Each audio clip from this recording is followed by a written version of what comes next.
Heart attack যদি কারো হয় কিভাবে বুঝবেন? দেখেন মিডিয়ার ভাইরা প্লিজ, এটা খুবই ক্রুশিয়াল, খুবই ইম্পর্টেন্ট, এটা প্রচার করতে হবে। কারণ এটা হাজার হাজার মানুষ ইনশাল্লাহ আল্লাহ চাহে তো এইটার বদলতে হয়তো বা আল্লাহ তাআলা তার জীবনটা রক্ষা করবে। হার্ট অ্যাটাক যদি কারো হয় কিভাবে বুঝবেন? দেখেন বুকের মাঝখানে চাপ আসবে, মাঝখানটাতে। অনেকে মনে করেন বুকের বাম পাশে মনে হয় চাপ, না, বুকের মাঝখানে ব্যথা বা চাপ, এমন চাপ যদি 20 কেজি ওজনের একটা পাথর আপনার বুকে চাপা দেয় তাহলে কেমন ওজন লাগবে? ভারী লাগবে না? মনে হয় একটা ভারী কিছু চাপ দিচ্ছে, এরকম চাপ অনুভব হবে। সাথে এই চাপটা আপনার এই শোল্ডারে বাম হাতের দিকে ছড়িয়ে পড়বে, হাতটা মানে কপ কপ কপ কপ করতেছে, আপনার ওই সময় ঘাম ছুটবে, সাথে শ্বাসকষ্ট হবে এবং আপনার বমি বমি ভাব আসতে পারে এবং মৃত্যুর ভয়।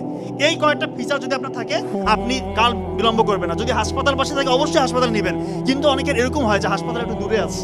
এই জন্য ওই WHO এবং আমেরিকান হার্ট ফাউন্ডেশন তারা বলছে প্রি হসপিটাল ম্যানেজমেন্ট বাসায় করতে পারবেন। খুব ইম্পর্টেন্ট, অ্যাসপিরিন, একটা ট্যাবলেট অ্যাসপিরিন 300 mg চিবিয়ে খেতে হবে। অ্যাসপিরিন চিবিয়ে খেতে হবে, ইনশাআল্লাহ তার 50% মৃত্যুর ঝুঁকি কমে আসলো।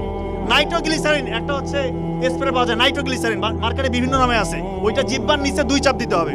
আর একটা হচ্ছে অ্যাটোরভাস্টাটিন গ্রুপের যে কোনো একটা ওষুধ 40 mg খাইতে হবে।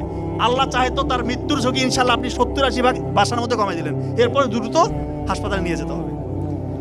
এটা প্রচার হবে সামনে, অবশ্যই আপনারা বারবার দেখে নেবেন।